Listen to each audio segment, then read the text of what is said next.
السلام علیکم ورحمۃ اللہ. میں شکیل الدین خان جے پور سے ایک بار پھر آپ کی خدمت میں مکہ مکرمہ کی زیارت گاہوں کے بارے میں بات کرنے کے لیے حاضر ہوں. آج میں مروہ پہاڑی سے باہر نکل کے مروہ گیٹ سے باہر نکل کے میں آیا ہوں. میرے پیچھے بالکل آپ دیکھ رہے ہیں یہ پیلا مکان، یہ مولود الرسول ہے. آپ صلی اللہ علیہ وسلم کی پیدائش گاہ ہے. آپ صلی اللہ علیہ وسلم اس مکان میں پیدا ہوئے. یہ جو پوری آپ کو پہاڑی کا جو علاقہ دکھ رہا ہے، یہ بنو ہاشم قبیلہ یہاں بسا ہوا تھا اور آپ صلی اللہ علیہ وسلم کا یہ مکان ہوا کرتا تھا.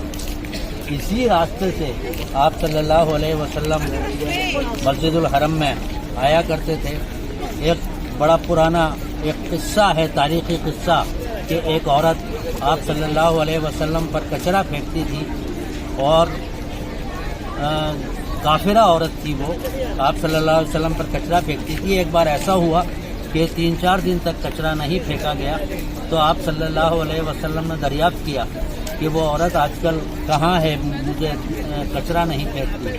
پتہ چلا کہ وہ عورت بیمار ہے تو آپ صلی اللہ علیہ وسلم اس کی خیرافیت پوچھنے اس کے گھر چلے گئے.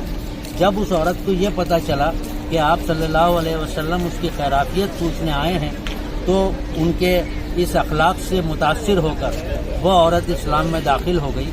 تو وہ جو عورت کچرا پھینکا کرتی تھی اس کا مکان جہاں یہ اوپر ہوا کرتا تھا، یہ جو 2 کھڑکیاں آپ کو نظر آ رہی ہیں، یہ جو 2 کھڑکیاں آپ کو نظر آ رہی ہیں، یہ اس عورت کا مکان ہوتا تھا اور یہاں سے وہ کچرا پھینکا کرتی تھی. اس کے علاوہ ایک اور جو خاص جگہ ہے اس علاقے میں، اس مقام پر، وہ میرے داہنی طرف یہ ابو جہل کا مکان ہوا کرتا تھا.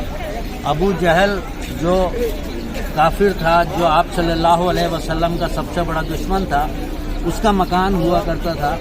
اور اللہ تعالیٰ نے اس کو اتنا ذلیل و خوار کیا کہ آج اس کے مکان کے اوپر ٹوائلٹ بنے ہوئے ہیں.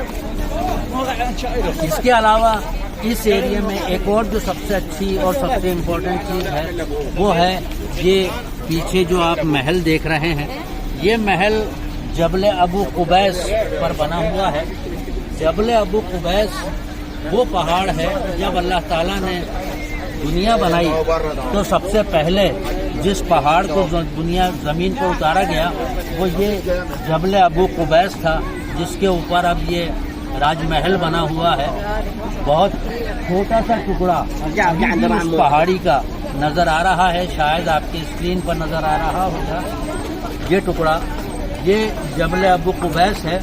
اس کے علاوہ اس کو ایک اور مرتبہ حاصل ہے کہ آپ صلی اللہ علیہ وسلم نے جب پہلی بار نبوت کا اعلان کیا تو اسی جبل ابو قبیس پر کھڑے ہو کر آپ صلی اللہ علیہ وسلم نے مشرکین مکہ کے سامنے نبوت کا اعلان کیا تھا. اس کے علاوہ یہی وہ جبل ابو قبیس ہے جس پہ کھڑے ہو کے آپ صلی اللہ علیہ وسلم نے شق قمر کیا تھا، یعنی چاند کے 2 ٹکڑے کیے تھے. جب قریش مکہ نے آپ صلی اللہ علیہ وسلم سے یہ کہا کہ اگر آپ نبی ہیں تو اپنا کوئی معجزہ دکھائیں، تو آپ صلی اللہ علیہ وسلم نے اس جبل ابو قبیس پہ کھڑے ہو کے چاند کے 2 ٹکڑے کیے تھے. یہ وہ پہاڑ ہے، یہ وہ پہاڑی کا ٹکڑا ہے جبل ابو قبیس. یہ ہمارے آج کے اس ویڈیو میں یہ 4 مقام، ایک تو یہ آپ صلی اللہ علیہ وسلم کا مولود الرسول، آپ صلی اللہ علیہ وسلم کا پیدائش کا گھر، اس کے علاوہ یہ جبل ابو قبیس جو آپ کو میں نے بتایا کہ آج کے جو راجا ہیں، جو یہاں کے شہزادے ہیں، انہوں نے اس پہ اپنا محل بنا رکھا ہے. اس کے علاوہ وہ 2 کھڑکیوں والی جگہ، یہ وہ جگہ ہے جہاں وہ عورت، کافرہ عورت رہا کرتی تھی جو آپ صلی اللہ علیہ وسلم پہ کچرا پھینکتی تھی. اور اس کے بالکل سامنے یہ ابو جہل کا مکان ہے جس کو اللہ تعالیٰ نے اتنا ذلیل و خوار کیا کہ ایک نشانی کے طور پر یہ آج بھی یہاں موجود ہے اور لوگ اس کو ٹوائلٹ کے طور پر استعمال کرتے ہیں. انشاءاللہ اگلے کسی ویڈیو میں اگلی کسی زیارت کے بارے میں بات ہوگی. تب تک کے لیے اجازت دیجیے. ایک بات اور کہ اگر آپ کو میرے ویڈیو پسند آتے ہوں تو اس کو لائک کریں, زیادہ سے زیادہ شیئر کریں, ساتھ ہی سبسکرائب کریں تاکہ میرے ویڈیو فوراً آپ تک پہنچ سکیں. انشاءاللہ کسی اور زیارت کے بارے میں کسی اور بلاگ میں آپ سے ملاقات ہوگی. اجازت دیجیے. السلام علیکم ورحمۃ اللہ.